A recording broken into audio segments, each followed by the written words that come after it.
The Houthis thought they were safe, buried deep in bunkers, protected by layers of concrete and earth. They were wrong. On March 25, 2025, the US unleashed the B-2 Spirit, a stealth bomber built to punch through the planet. Armed with bunker-busting GBU-57s, it didn't just target rebels in Yemen, it sent a brutal warning straight to Tehran. Even the deepest hideouts aren't safe anymore. This wasn't just retaliation, it was a precision shockwave in a high-stakes game over Iran's nuclear ambitions. As negotiations teeter on the edge, the message is clear: cooperate or get buried. So how did the B-2 turn underground strongholds into tombs? And what message did it really deliver to Iran? Let's break it down. For starters, a little background. The Houthis are an armed political and religious group that champions Yemen's Shia Muslim minority, the Zaidis. They openly declare that they are part of an Iranian-led axis of resistance against Israel, the United States, and the wider West, linked with other armed groups including Hamas and Lebanon's Hezbollah movement. The US has been embroiled in counter-terrorism activity in Yemen since the start of the Israel-Hamas war in October 2023, when the Iranian-backed Houthi rebels started firing drones and missiles towards Israel in support of Hamas. They then turned their attention to commercial ships in the Red Sea and the Gulf of Aden. The Houthis claimed they were targeting ships bound for Israel as part of a blockade, but their campaign has severely disrupted global trade far beyond that goal. As of April 2025, they had attacked over 250 commercial and military vessels in the Red Sea. The result? Maritime traffic in the region has collapsed, with ship volume in the Gulf of Aden, just south of the Red Sea, down 70% compared to 2023, according to shipping data from Clarkson Research. The US and the UK started carrying out airstrikes against Houthi targets in Yemen in January 2024, in what then-President Joe Biden called a direct response to their Red Sea attacks. However, new President Donald Trump decided that the US was not doing enough, and in March 2025, he authorized a new and intensified wave of airstrikes against Houthi targets. The US military's Central Command, or CENTCOM, refused to offer specific details on its current activities in Yemen. However, President Donald Trump recently announced a deal to halt US airstrikes on Houthi targets in exchange for an end to attacks on commercial shipping, a move that could mark a turning point in the Red Sea crisis. Those following the conflict closely had their interest piqued on March 24, 2025, when 4 US military aircraft began a journey from the United States over the Pacific Ocean. One member of the group suffered an in-flight emergency and was diverted to Joint Base Pearl Harbor-Hickam, located in Honolulu. The remaining 3, supported by 4 KC-135 tankers, call signs Buzz 31 through 34, pre-positioned from Anderson Air Force Base in Guam to RAAF Base Amberley in Queensland, continued their journey.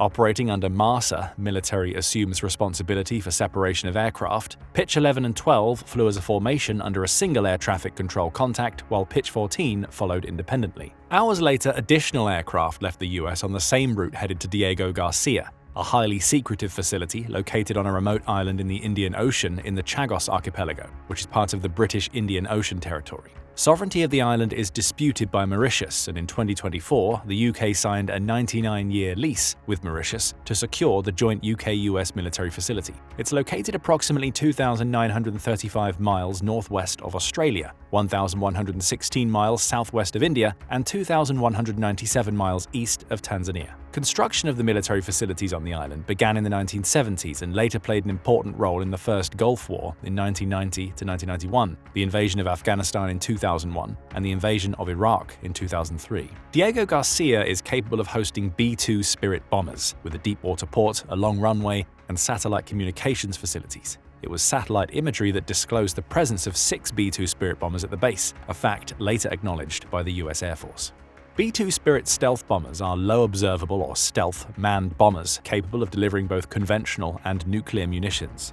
They represent a dramatic leap forward in aircraft technology and are considered a major milestone in the US bomber modernization program. They allow the Air Force to swiftly deliver massive firepower anywhere on the globe. Their stealth technology uses a combination of reduced infrared, acoustic, electromagnetic, visual, and radar signatures. This means that they can penetrate an adversary's most sophisticated air defense systems undetected and threaten valuable targets that were previously beyond reach. B-2 Spirits have an unfueled range of approximately 6,000 nautical miles and are supported by refueling tankers like the KC-135. Developed principally by Northrop Grumman Corporation, the B-2 has a 172-foot wingspan and produces 17,300 pounds of thrust from each engine. Measuring 69 feet long and carrying a crew of 2 pilots, it weighs 160,000 pounds and can take off with a weight of 336,500 pounds in munitions. Each unit is estimated to cost approximately $2 billion. It's estimated that there are currently 19 in the active force, meaning that the 6 at Diego Garcia represent about a third of the fleet and a large commitment of resources. Initial reports suggested that the B-2 Spirit bombers were carrying AGM-158 JASSM, which stands for Joint Air-to-Surface Standoff Missile. This is a long-range, precision-guided cruise missile developed by Lockheed Martin for the US Air Force and designed to strike high-value, well-defended targets from a significant distance using stealth technology, precision guidance, and a powerful warhead. These missiles first saw combat use in April 2018 during strikes against Syria's Bazar Research and Development Center. In October 2019, they were used in operations targeting ISIS leader Abu Bakr al-Baghdadi, who ultimately killed himself after being trapped in a cave.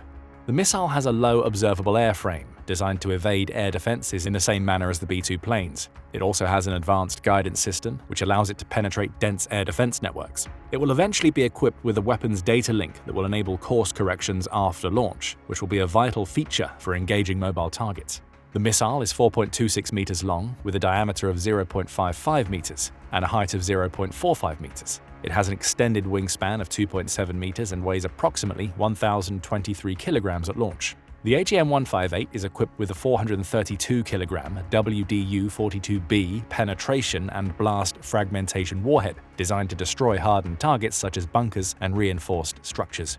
It's propelled by a turbojet engine with a standard range of 370 kilometers. Its guidance system employs an inertial navigation system, or INS, and a global positioning system, GPS. For terminal guidance, the missile uses an imaging infrared seeker, which compares the actual image of the target with pre-stored reference images. It can store 3-dimensional targeting models of up to 8 intended targets and is capable of achieving a circular error probable of within 3 meters. These missiles can be fired from several aircraft, including the B-2 Spirit, but also the B-1B Lancer, B-52H Stratofortress, F-15R Strike Eagle, and a variety of F-16s, and potentially the F-35 Joint Strike Fighter. The B-2 can carry up to 16 of these missiles, but the B-1B can carry up to 24, making it the primary aircraft used to launch these warheads.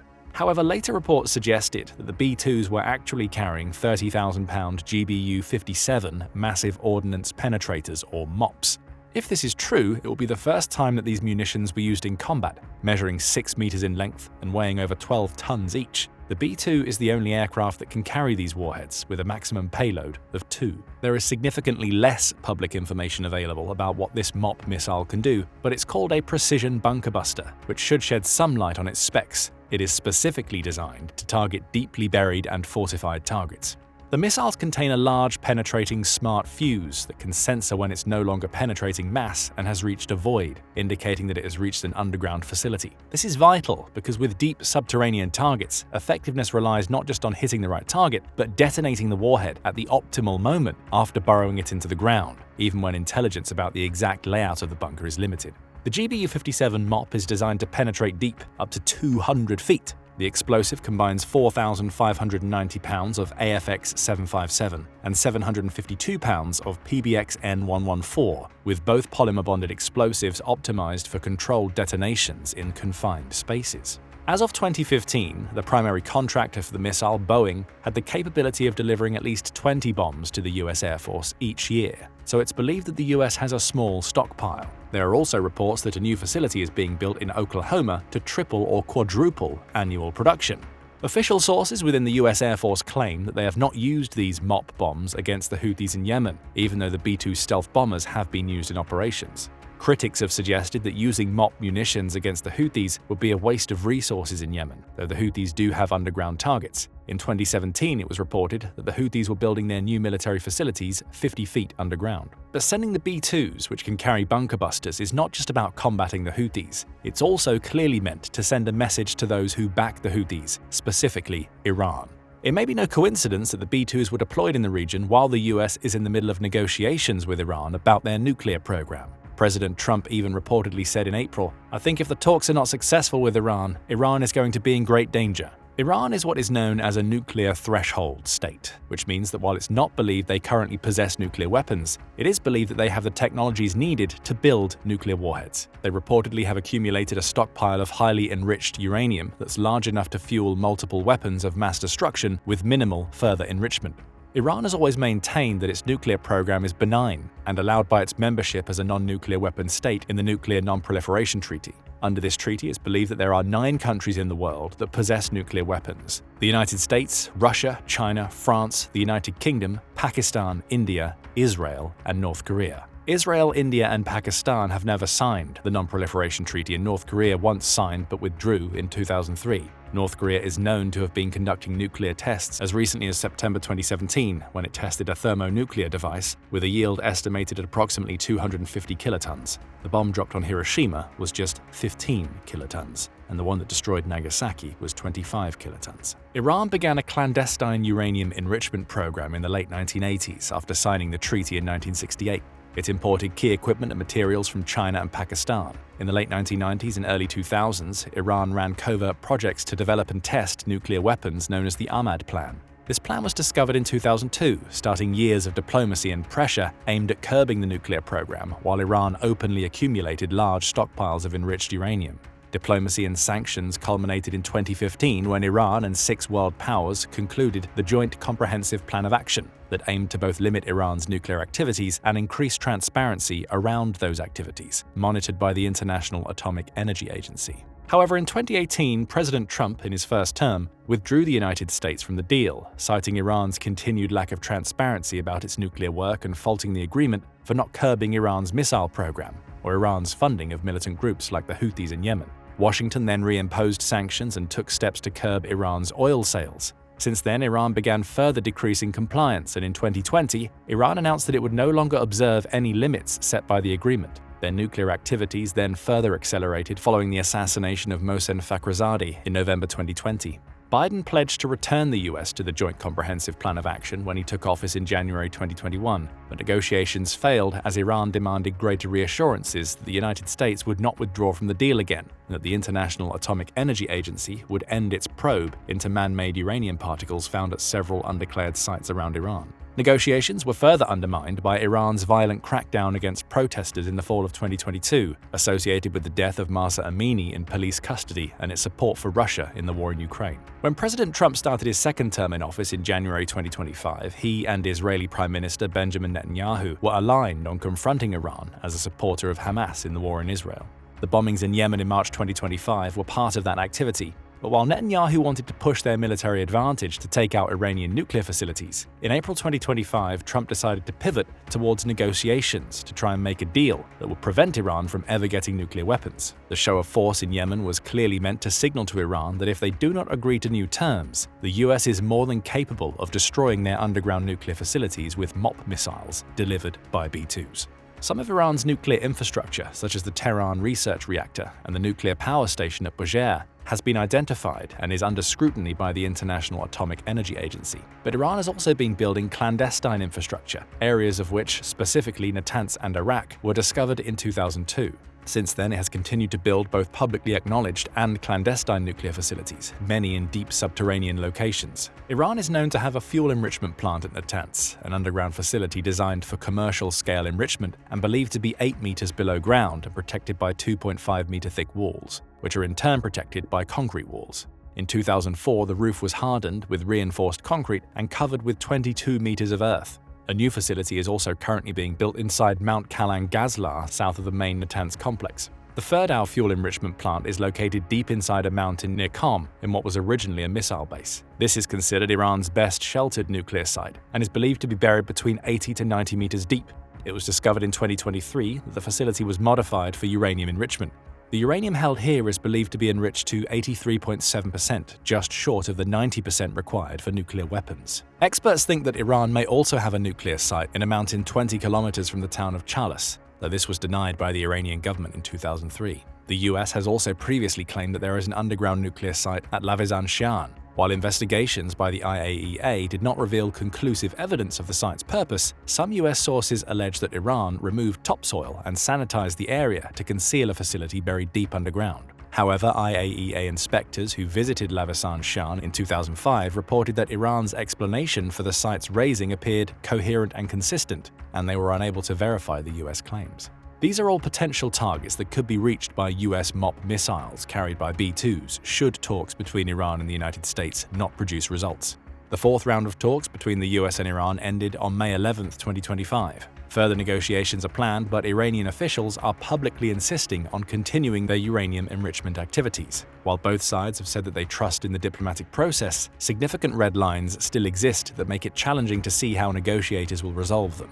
The US wants to end enrichment and the dismantlement of Iran's facilities at Natanz, Fordow, and Isfahan. Iran does not want to compromise on its nuclear rights, which it claims include uranium enrichment. It's also refused to negotiate on its ballistic missile program. Allowing these activities to continue was one of Trump's main criticisms of the Joint Comprehensive Plan of Action in 2018. Iran has said that ending its enrichment program or surrendering its enriched uranium stockpile are among their red lines at the negotiation table, but they are willing to negotiate some curbs on its nuclear work in return for the lifting of sanctions. It also wants ironclad guarantees from the US that it will not ditch the pact again and reapply sanctions. Military pundits suggest that if negotiations don't work, the US needs to take stronger measures to curb Iran's nuclear ambitions. To completely dismantle Iran's nuclear program by force, various sites would have to be targeted to prevent the centrifuge program from being reconstituted in a more survivable form relatively quickly. It might take several impacts with the 30,000-pound GBU-57 missile to burrow down to the facility at Natanz. But bombing nuclear facilities also poses significant risks, as the facility could also release radioactive isotopes like cesium-137, leading to nuclear fallout. This would contaminate the environment and could cause health problems in exposed individuals. The extent and severity of the fallout would depend on the type and quality of radioactive materials present in the facility and weather conditions. More than 40 million people live in the potential fallout zone. But there will be another kind of fallout as well, one that could damage the US's international reputation. The Iranian nuclear program was largely born out of perceived threats to its survival. A full-scale attack by the US would only confirm those beliefs and accelerate their pursuit of a nuclear arsenal. Therefore, aggressive bombing of Iranian nuclear targets might weaken rather than strengthen the US's negotiating hand. What do you think?